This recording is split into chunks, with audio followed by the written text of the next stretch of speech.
ತುಂಬ ಖುಷಿ ಆಗ್ತಿದೆ. ಆಮೇಲೆ ನನಗೆ 2 ರ್ಯಾಂಕ್ ಬಂದಿದ್ರು. ನನ್ನ ಫ್ರೆಂಡ್ ಕಿರಣ್ ಕಮಾಟ ಅಂತ ಹೇಳ್ಬಿಟ್ಟು ಫಸ್ಟ್ ರ್ಯಾಂಕ್ ಬಂದ, ಅಂದರೆ ಕರ್ನಾಟಕದಲ್ಲಿ ಫಸ್ಟ್ ರ್ಯಾಂಕ್ ಬಂದಿದ್ದಾರೆ. ನಾವು ಒಟ್ಟಿಗೆ ಪ್ರಿಪ್ರೇಷನ್ ಮಾಡ್ತಾಯಿದ್ವಿ. ನನಗೆ ತುಂಬ ಖುಷಿ ಆಯಿತು, ನಾವು ಇಬ್ಬರು ಜೊತೆಗೆ ಟಾಪ್ 100 ತೇರ್ಗಡೆ ಆಗಿದ್ದೀವಿ ಅಂತ. ಆಮೇಲೆ ಫ್ಯಾಮಿಲಿ ಫ್ರೆಂಡ್ಸ್ ಅವರೆಲ್ಲ ಖುಷಿ ನೋಡ್ಬಿಟ್ಟು ನನಗೆ ಇನ್ನೂ ಜೀವನ ಆಗ್ತಾ ಇಲ್ಲ, ಅಷ್ಟು ಖುಷಿಯಾಗಿದೆ ಸರ್. ನಮ್ಮದು ಕಿರಾಣಿ ವ್ಯಾಪಾರ ಇದ್ದರೂ ಸ್ವಲ್ಪ ಆರ್ಥಿಕ ಅದರಲ್ಲಿ ಬಿಸ್ನೆಸ್ಸಲ್ಲಿ ಸ್ವಲ್ಪ ಸೆಟ್ ಬ್ಯಾಕ್ಸ್ ಆಯಿತು. ಆದರೂ ಅಷ್ಟೆಲ್ಲ ಇಟ್ಕೊಂಡು ಮನೆಯಲ್ಲಿ ಎಜುಕೇಷನ್ಗೆ ಯಾವಾಗಲೂ ಪ್ರಯಾರಿಟಿ ಇತ್ತು.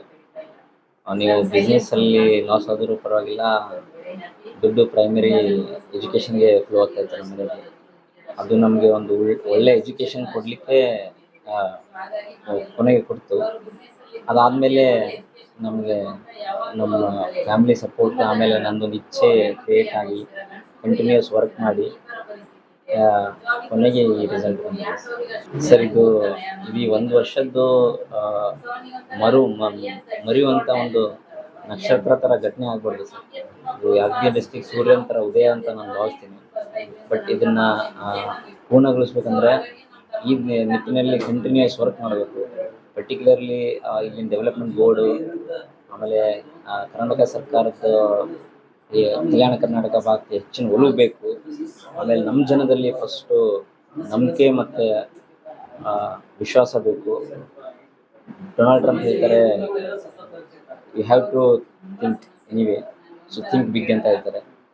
ಸೊ ಏನಾದರೂ ಮಾಡಲೇಬೇಕು ಅನ್ನೋದು ನಿಜ. ಆದರೆ ಏನಾದ್ರು ಉತ್ತಮವಾಗಿ ಮಾಡೋದ್ರ ಬಗ್ಗೆ ಯೋಚನೆ ಮಾಡಬೇಕು ಅಂತ ನನ್ನ ಅಭಿಪ್ರಾಯ ಸರ್. ಅವ್ರಿಗೆ ಇಷ್ಟೇ ಹೇಳ್ತೀನಿ ಸರ್, ದೇವ್ರ ಮೇಲೆ ನಂಬಿಕೆ ಇಡಿ, ನಿಮ್ಮ ಪರಿಶ್ರಮ, ನಿಮ್ಮ ಪುರುಷಾರ್ಥದ ಕಡೆ ನಿಮ್ಮ ಫೋಕಸ್ಸು, ಎನರ್ಜಿ ಇರಲಿ. ಆಚೆ ಏನಾಗುತ್ತೆ ಅದ್ರ ಬಗ್ಗೆ ನೋಡೋದು ಬೇಡ, ಕೇಳೋದು ಬೇಡ.